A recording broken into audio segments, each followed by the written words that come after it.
Hello friends, welcome to my YouTube channel. आज हम P ratio की बात करेंगे और डिस्कस करेंगे कि सिर्फ पी रेशियो के भरोसे रिटेल इन्वेस्टर निवेश ना करें। तो पहले जानते हैं कि पी रेशियो होता क्या है। पी मतलब प्राइस, ई मतलब अर्निंग। प्राइस मतलब कंपनी के शेयर का जो भाव चल रहा है मार्केट में, और वो एक शेयर, और अर्निंग मतलब वो एक शेयर कंपनी का आपके लिए कितने पैसे कमा रहा है। तो इसको अगर सिंपल शब्दों में कहा जाए तो आप इसको ऐसा बोल सकते हैं कि आप कंपनी को कितने रुपए देंगे शेयर को, ताकि आपके लिए वो शेयर 1 रुपया कमा दे। अगर किसी कंपनी का पी 15 है, इसका मतलब आप 15 रुपये दे रहे हैं, तब जाके वो आपको 1 रुपया कमा के दे रहा है। अगर किसी कंपनी का पी 50 है तो आप 50 रुपये दे रहे हैं 1 रुपया कमाने के लिए।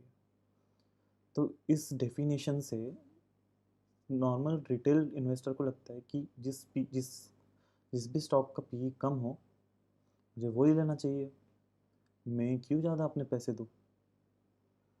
अगर मेरे को 15 रुपये दे के मैं 1 रुपया कमा रहा हूँ, तो मैं 30 रुपये या 50 रुपये दे के क्यों दूँ? तो ये एक वैलिड पॉइंट है। बट सिर्फ इस पी पे आपको अपना इन्वेस्टमेंट नहीं करना है। तो अभी होता कैसे है कि बाज़ार फॉरवर्ड लुकिंग है। फॉरवर्ड लुकिंग का क्या मतलब? बाज़ार आगे का अर्निंग किसी कंपनी का भाप लेता है पहले। जो बड़े बड़े प्लेयर्स होते हैं, जो जिनका बहुत करोड़ों का पैसा लगा हुआ है, उनके एनालिस्ट बैठे होते हैं और वो आगे की अर्निंग भी किसी कंपनी की प्रिडिक्ट कर लेते हैं।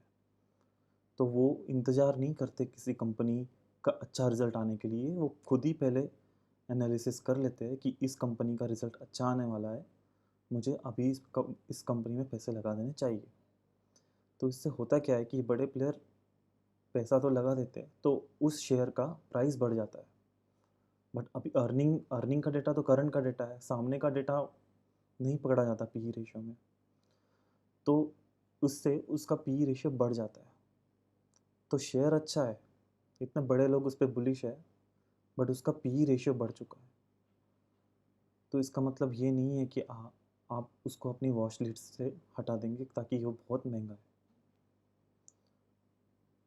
ये सोच कि ये शेयर बहुत महंगा है, इसका पी बहुत ज़्यादा है, मैं इसमें इन्वेस्ट नहीं करूँगा, ये गलत बात है।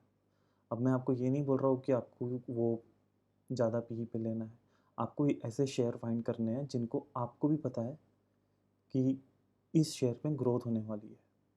अभी मार्केट तो बुलिश है उस शेयर पे, आपको भी बुलिश होना होगा। अगर आप अंधाधुंध मार्केट के भरोसे इन्वेस्ट करोगे और मार्केट आगे जाके गलत हो गया, मतलब उस कंपनी की अर्निंग उनके हिसाब से नहीं आई, तो मार्केट का तो पैसा जाएगा ही, आपका भी पैसा जाएगा।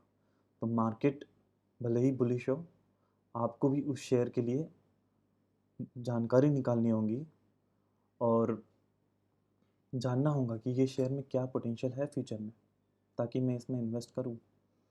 ऐसे जो शेयर हैं जिनकी हाई पी है, इनको आप वॉच लिस्ट पे लगाइए।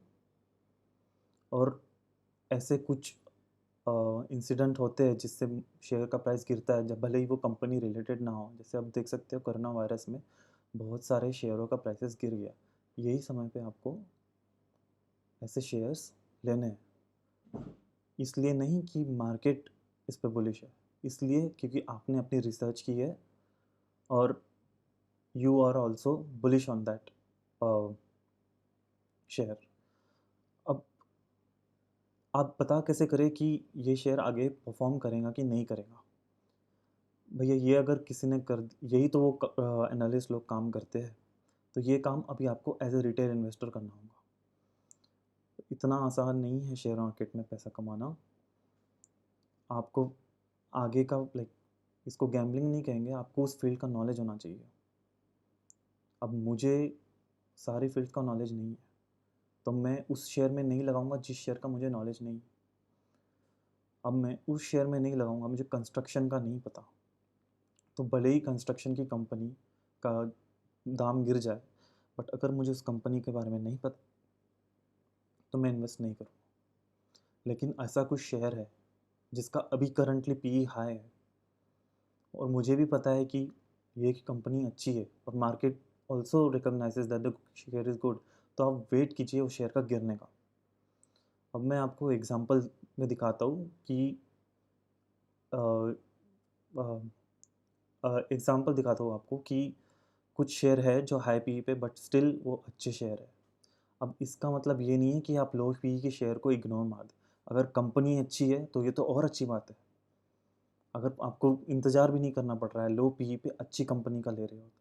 लेकिन फिर से मैं आपको कहूँगा, आपको उस कंपनी के बारे में पता रहना चाहिए, आगे क्या हो सकता है पता रहना चाहिए। जनरली 15 के आसपास का पी अच्छा माना जाता है। तो चलिए हम एग्जांपल देखते हैं, बल के पढ़ते हैं। तो अभी ये मैं 2 शेयर का कंपैरिजन कर रहा हूँ। तो एक शेयर की प्राइस है 150 रुपये, उसकी अर्निंग पर शेयर है 10 रुपये, उसका पी निकल के आता है 15 रुपये। एक शेयर है 200 रुपये, उसकी अर्निंग पर शेयर सेम है 10 रुपये, तो उसका पी निकल के आता है 20 रुपये। तो इन दोनों में से अगर नॉर्मल रूल से जाए कि कम पी वाले रेशियो, कम पी वाले कंपनी को ख़रीदना चाहिए, तो नॉर्मल रिटेल इन्वेस्टर इस शेयर को खरीदेगा। बट जानिए, इस शेयर का भले ही पी ज़्यादा हो, हमें इस पर फिर भी रिसर्च करना होगा इन दोनों कंपनीज में ग्रोथ का पर्सपेक्टिव किसका ज़्यादा है। अभी वो रिसर्च किस तरह किया जाता है वो हम कभी और देखेंगे।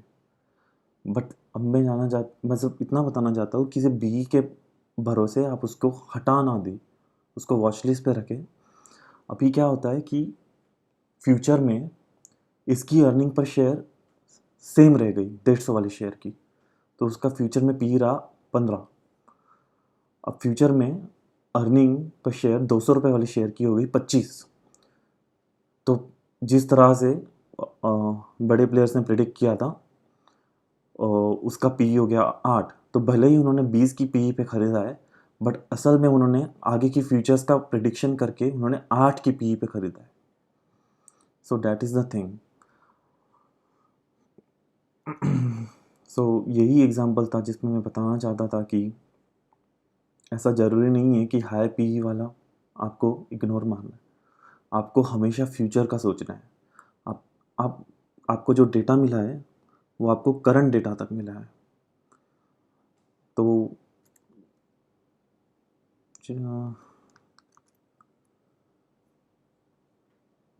तो,